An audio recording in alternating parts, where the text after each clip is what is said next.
இறை இயேசுவில் பிரியமான சகோதர சகோதரிகளே, நமது ஆண்டவர் இயேசு கிறிஸ்துவனுடைய திருப்பெயரால் உங்களுக்கும் உங்கள் குடும்பத்தில் இருக்கிற அனைவருக்கும் அன்பும் சமாதானமும் மகிழ்ச்சியும் உண்டாவதாக. அன்புமிக்கவர்களே, ஜூன் மாதம் 2ஆம் தேதி தாயாம் திரு அவை மறை சாட்சியர்களான புனித மார்ச்செல்லினுஸ் மற்றும் புனித பீட்டர் என்பவர்களுடைய நினைவு நாளைத்தான் கொண்டாடுகிறது. இவர்கள் இருவரும் திருச்சபையுடைய வரலாற்றில் 4வது நூற்றாண்டில் வாழ்ந்த புனிதர்கள். புனித மார்ச்செல்லினுஸ் என்பவர் குருவானவர். புனித பீட்டர் என்பவர் தீய ஆவிகளை ஓட்டுகிற வல்லமை கொண்டவராக இருந்தார். இவர்கள் இருவரும் தொடக்க கால புனிதர்கள், மறைசாட்சிகள். இயேசுவை பற்றி அறிவித்த ஒரு காரணத்தினால் இவர்களை அரசன் கைது செய்து இயேசுவை மறுதலிக்க சொல்லுகிறான், சிறையில் அடைக்கிறான்.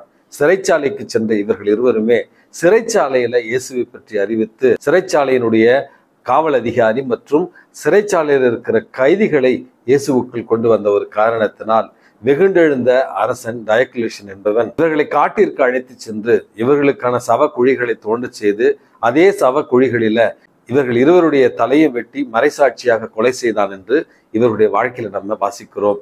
அன்புமிக்கவர்களே, எத்தனை துன்பம் ஏற்பட்டாலும், தங்களுடைய உயிருக்கு அச்சுறுத்தல் ஏற்பட்டாலும் கிறிஸ்துவுக்குள் வைத்திருந்த அந்த விசுவாசத்தை மறுதலிக்காமல் கிறிஸ்துவுக்காக மறைசாட்சியாக மரித்தவர்கள் தான் இந்த 2 மறைசாட்சியர்களான இந்த மார்ச்செல்லினுஸ் மற்றும் புனித பீட்டர் என்பவர்கள். இன்றைய நற்செய்தி வாசகத்துல நமது ஆண்டவர் இயேசு கிறிஸ்துவனுடைய ஒரு வசனம் என்னுடைய நெஞ்சத்தை தொடுகிற ஒரு வசனமாக இருக்கிறது. இந்த உலகத்துல உங்களுக்கு துன்பம் உண்டு, ஆனால் துன்பத்தை கண்டு நீங்கள் அஞ்ச வேண்டாம். காரணம், இந்த துன்பத்தை நான் ஏற்கனவே வென்றிருக்கிறேன் அப்படி என்று நமது ஆண்டவர் இயேசு கிறிஸ்து, இந்த உலகம் என்பது துன்பங்கள் இல்லாத ஒரு உலகம் அல்ல, சோதனைகள் இல்லாத ஒரு உலகம் அல்ல, வெறுப்புகளை உமிழாத ஒரு உலகம் அல்ல, தீமைகள் இல்லாத ஒரு உலகம் அல்ல. இருப்பினும் இவற்றை கண்டு நீங்கள் அஞ்ச வேண்டாம். காரணம், இவற்றை இந்த உலகம் எனக்கும் செய்தது.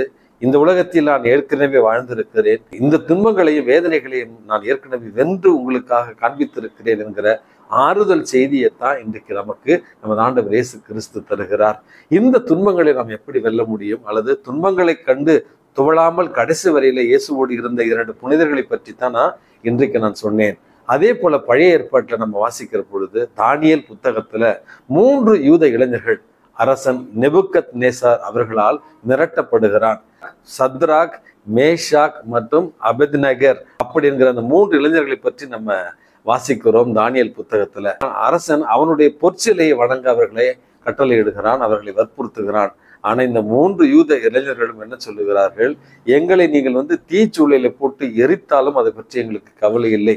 காரணம், எங்களுடைய கடவுள் எங்களை காப்பாற்றுவார் என்கிற முதல் வார்த்தையை சொல்லிவிட்டு 2வதாக சொல்லுகிறார்கள், அப்படியே எங்களுடைய கடவுள் எங்களை காப்பாற்ற மனமில்லாவிட்டாலும் நாங்கள் உமக்கு அடிபணிய மாட்டோம், உம்மை வணங்க மாட்டோம் என்று அரசனை பார்த்து அப்படிப்பட்ட ஒரு மனதிடத்தோடு தங்களுடைய கடவுள் தங்களை காப்பாற்றுவார், காப்பாற்றாவிட்டாலும் அவருக்கு நாங்கள் ஊழியம் புரிவோம் அப்படி என்கிற அந்த துணிச்சலை தான் தானியேல் புத்தகத்துல நம்ம வாசிக்கிறோம். அன்புமிக்கவர்களே, துன்பங்கள், சோகங்கள், வேதனைகள், எதிர்ப்புகள் நிறைந்த இந்த உலகத்துல நமது ஆண்டவர் இயேசு கிறிஸ்துவின் மீது விசுவாசம் கொண்டவர்களாய் ஒவ்வொரு நாளும் ஆன்மீக மற்றும் உடல் உணவாக அவரை உட்கொண்டு இந்த மண்ணுலகில தீமையை எதிர்த்து, துன்பங்களை எதிர்த்து இயேசுவோடு பயணிக்க இறைவன் உங்களையும் என்னையும் தூண்டுவாராக.